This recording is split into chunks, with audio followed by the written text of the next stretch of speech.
What's up, YouTube? This is Too Raw for TV. So I want to go ahead and continue with this top 10 NBA backcourts listings. And as I said before, this is all subjective. Everybody is entitled to their own opinion. You're not going to agree with everybody who's on this list and where I have them ranked, or there's going to be some backcourts you say, why aren't they on this list? And it's all good. It's all good, baby, baby. So at number 6, I have Andrew Toney, Maurice Cheeks, Cheeks and Toney, no baloney, killing the NBA in the early to mid 1980s.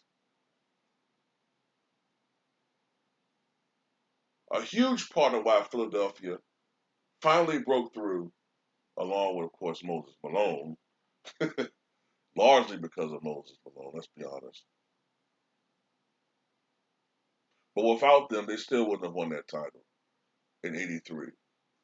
And this backcourt terrorized the NBA in the 1980s, especially the Boston Celtics.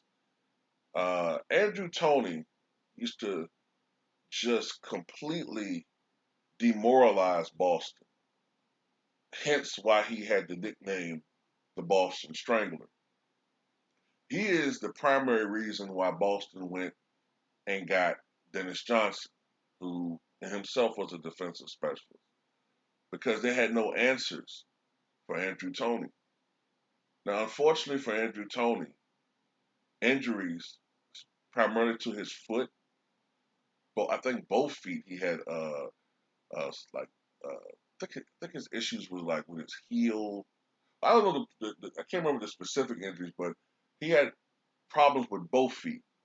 And as an NBA player, that's just something you can't have happen, man.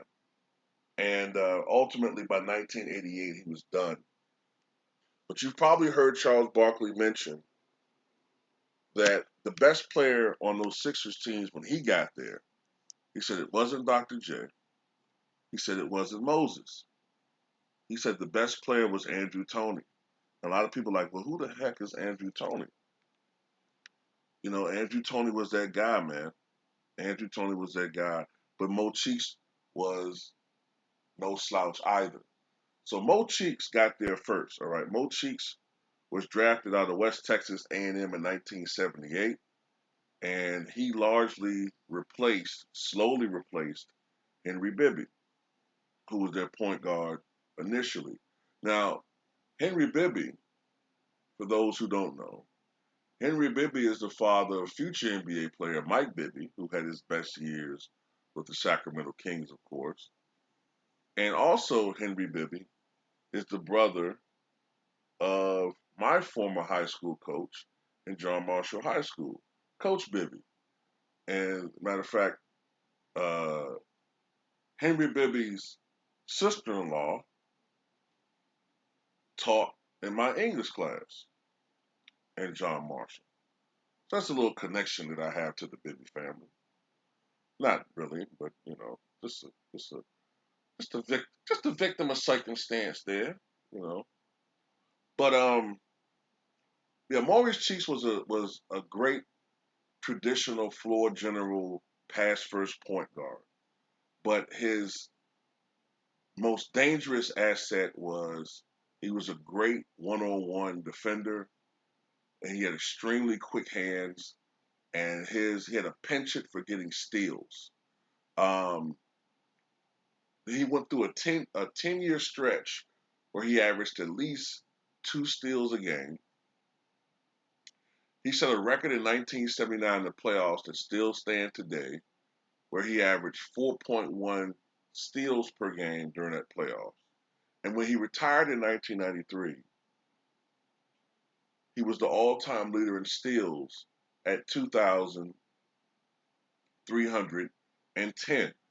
All right, and he remained the all-time leader in steals until John Stockton broke that record in 1996.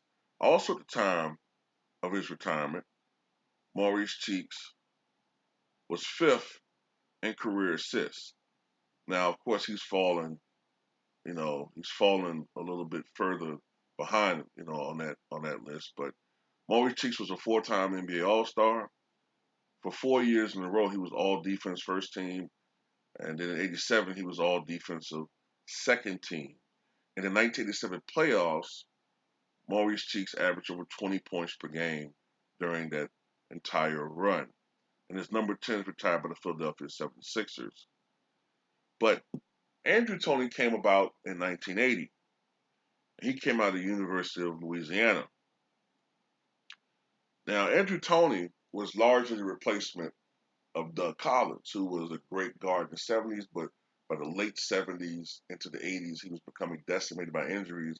And then ultimately, as we remember, Doug Collins would get into coaching in Chicago and all that, right? But Andrew Toney was a force from the get-go. Now, initially, he wasn't a starter his first year or two, but when he got it going, when he became a starter, uh, he was an amazing player. Now, his numbers don't jump out at you. Um, During the time they played with each other, right, when they were a tandem, um, Andrew Toney averaged 18.6 points, 2.4 rebounds, and 4.5 assists per game. Now, his numbers don't jump out at you, but that's because the Sixers had a lot of different players who could score. Obviously, Julius Erving was still a 20-plus point per game scorer.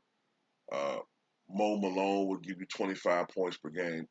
But still, the thing about Andrew Toney is he was not only a great scorer, he was a great shot maker, he was a great clutch performer, and he was extremely efficient. For a guy who was only 6'3" and 180 pounds, he shot during that time period 51% from the floor. And I believe for his career, he shot 50% from the floor. That's pretty damn accurate. And he was an 81% foul shooter. But the thing about Andrew Toney was he played within the team concept, but he was their closer. He was a guy that had a variety of shots in his arsenal. And he could hit from outside. He was one of the first guys to shoot from. He could make it from outside. Back then a lot of guys didn't shoot threes, but he could shoot from 3-point range.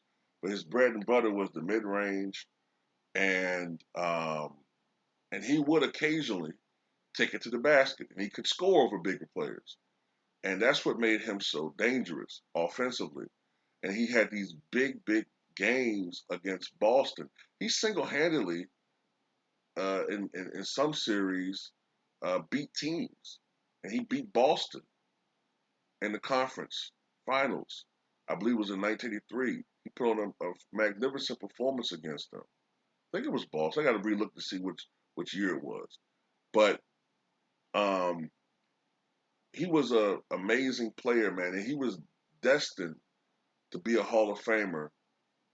But foot injuries derailed him when he was just hitting his stride, man. I mean, just entering into the best years of what would have been his best years. He just became, just completely hobbled by foot problems. And, he tried to come back. He just didn't, it just wasn't there for him. And by 1988, he called it quits. And he hadn't even played 500 games for the Philadelphia 76ers. Maurice Cheeks, on the other hand, didn't have that problem with injuries.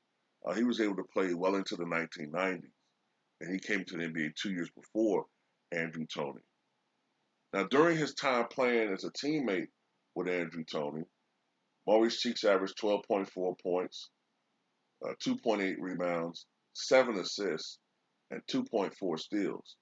Maurice Cheeks was not a great scorer per se, but he was efficient. And during that time period when he was on the court as a tandem with Andrew Toney, he shot nearly 55% from the floor. So he took very smart shots. Now together they won an NBA championship. They appeared in 2 NBA finals, and they appeared in 3 conference finals. And the only reason why I don't have them higher is because they weren't together as long. You know, they weren't together long enough for me to put them higher than this. But when they had it going, you know what I'm saying, they were terrorizing the NBA.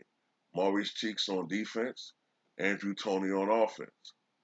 And you combine that with Julius Erving, the doctor, serving them up, Mo Malone, chairman of the boards, you know, Mark Ivoroni coming off the bench, you know, this team, Bobby Jones, they were a great, great team.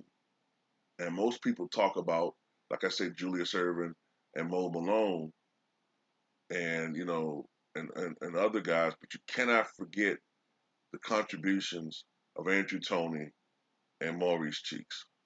Tell me what you guys think.